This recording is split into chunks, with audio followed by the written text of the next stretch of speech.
Hello everyone. So today what I want to do is I want to share what I've learned so far as regards to my audio editing techniques when it comes to making videos for the other YouTube channel that I manage, which is the sigRA YouTube channel. That is the Malaysian Special Interest Group in Regional Anaesthesia YouTube channel. So over there, I put up videos, medical education videos regarding regional anesthesia. Initially, it started off with just simply uploading previous videos made for a different format and uploaded them to YouTube. And subsequently, it has evolved into making our own content with me as the main producer and supervised by the other consultants. So with that, there have been many sources of audio.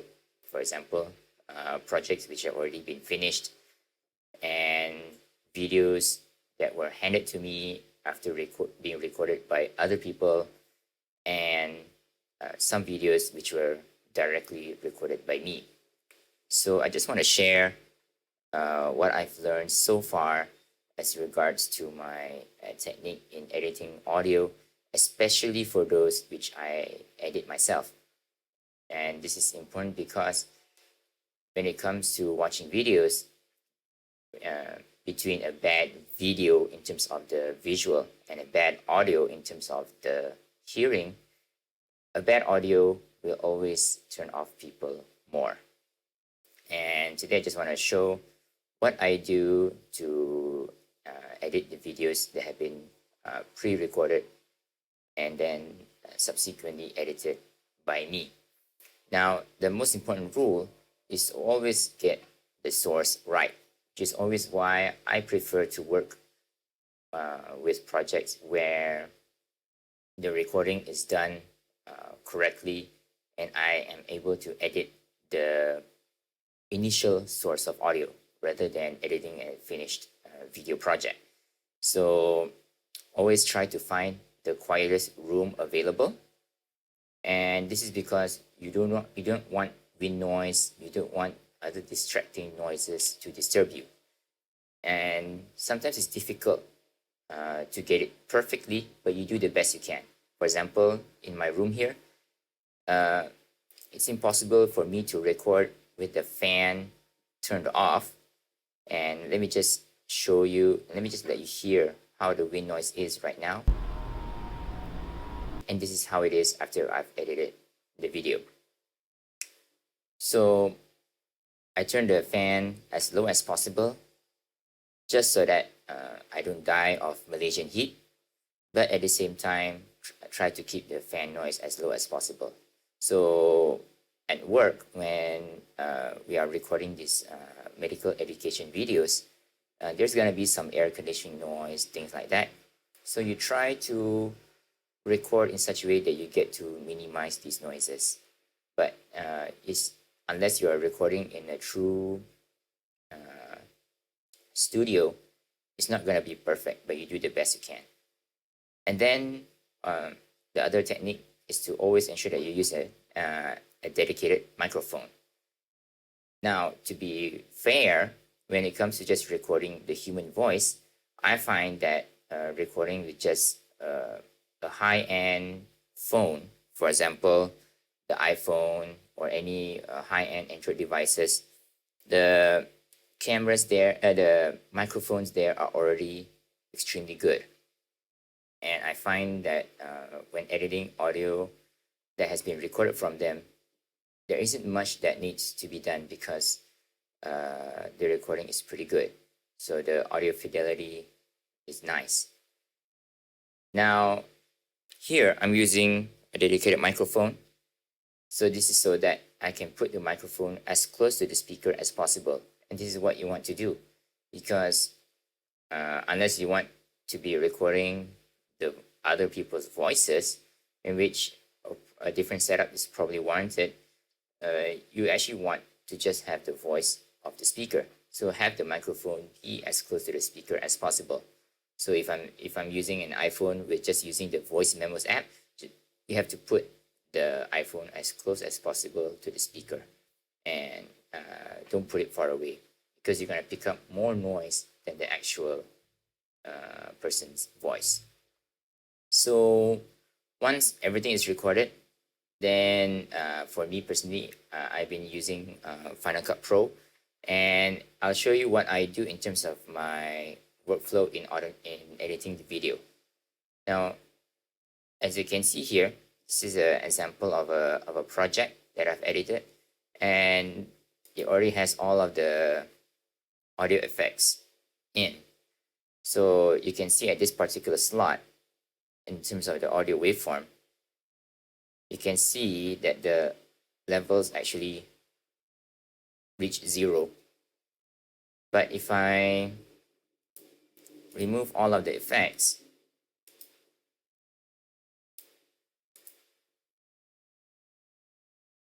now you may see that there is some noise somewhere around hovering around the negative 45 dB range. And usually the first thing I do is that I will apply this the effect, this denoising effect, which is Bruce Free, which is a plugin made produced by the company Clevgran. And what it does is that it will listen to the background noise. So you will listen to the background noise, and it will remove the static noise that is present in the background. Now I have to again emphasize the word static. So any sudden noise, sudden sounds will not be eliminated. So as you can see, the theory behind Bruce Free is that it so-called preserves the original audio, but only removes the noise. But when it is applied, you can see that the audio levels does seem to go down a bit. And in this original recording, the audio level is actually pretty low. So here's around hovering still below negative 20.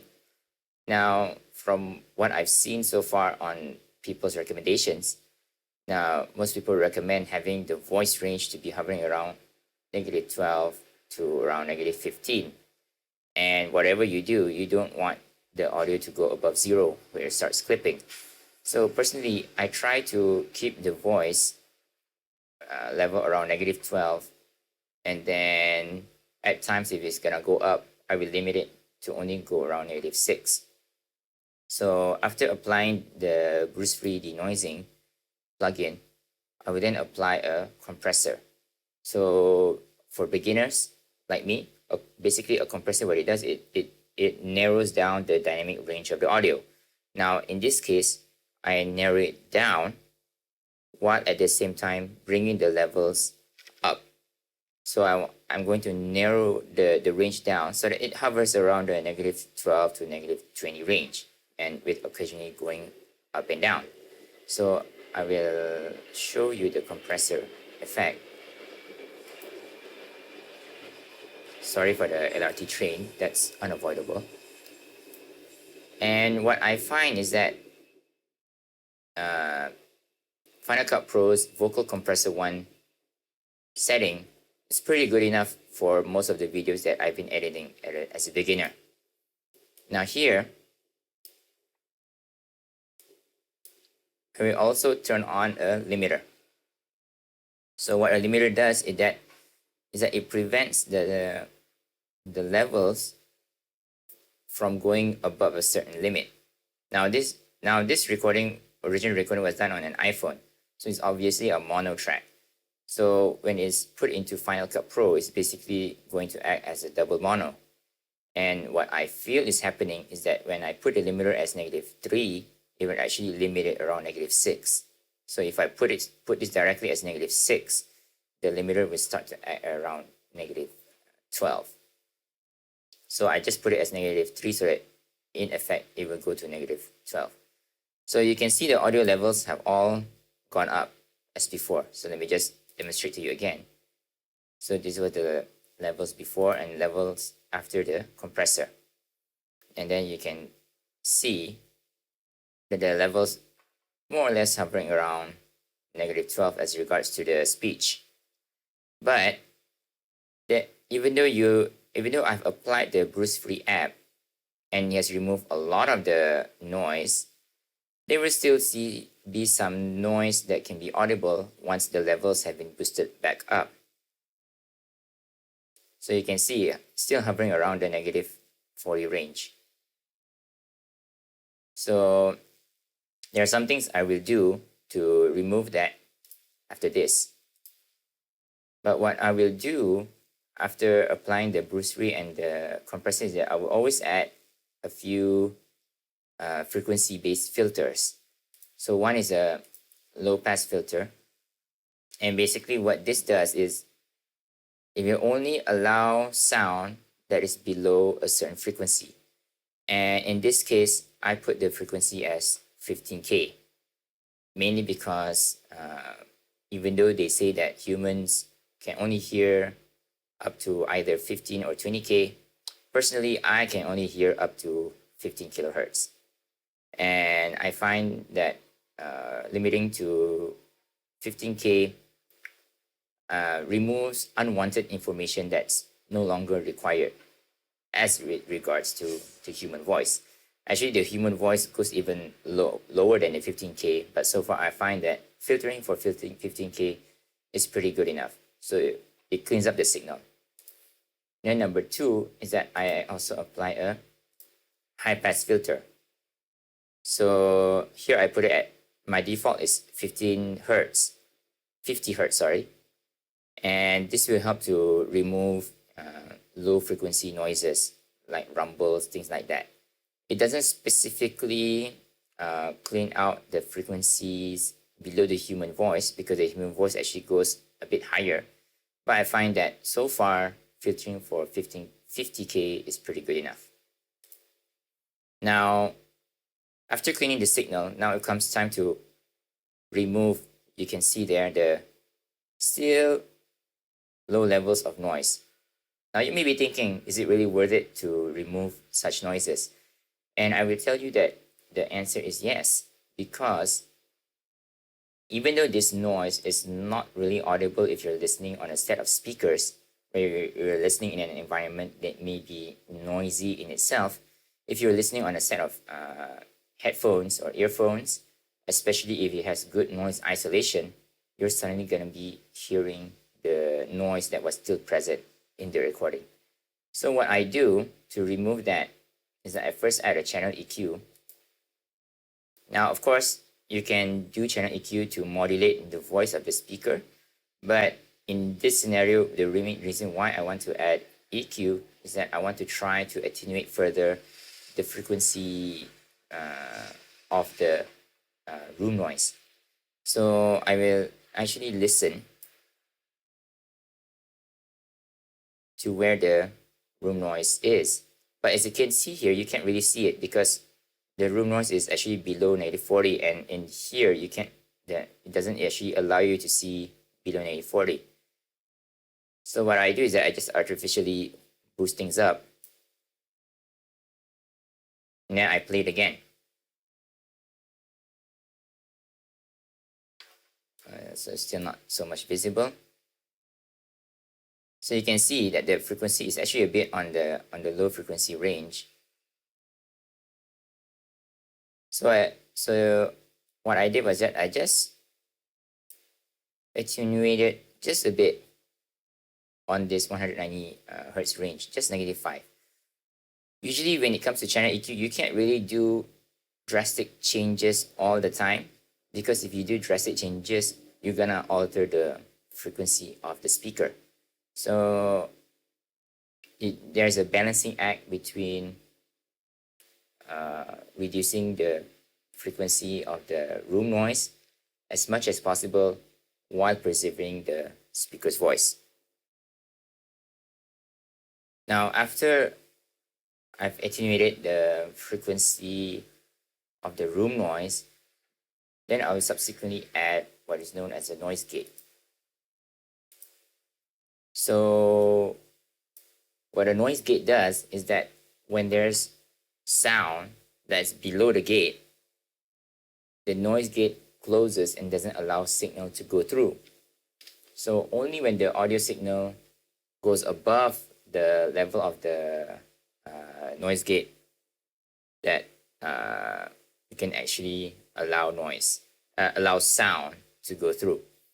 So let me just show you here. Since previously the noise was hovering somewhere around the -45 range, so I set the noise gate at a threshold of -45. So once the sound is below -45, what the gate does is that it closes by adding further reduction. And here I set the further reduction as -100 dB, which is basically very much inaudible. And then there are some further fine-tuned settings which I won't go into because I myself learned these from reading other people's work. So when I put this on, now you see that here the sound is 0.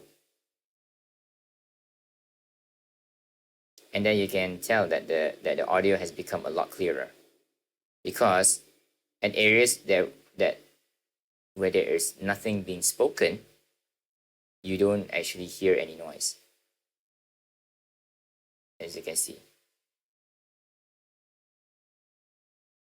Okay, so setting the threshold is again a balance, because you need to set the threshold where if you set the threshold too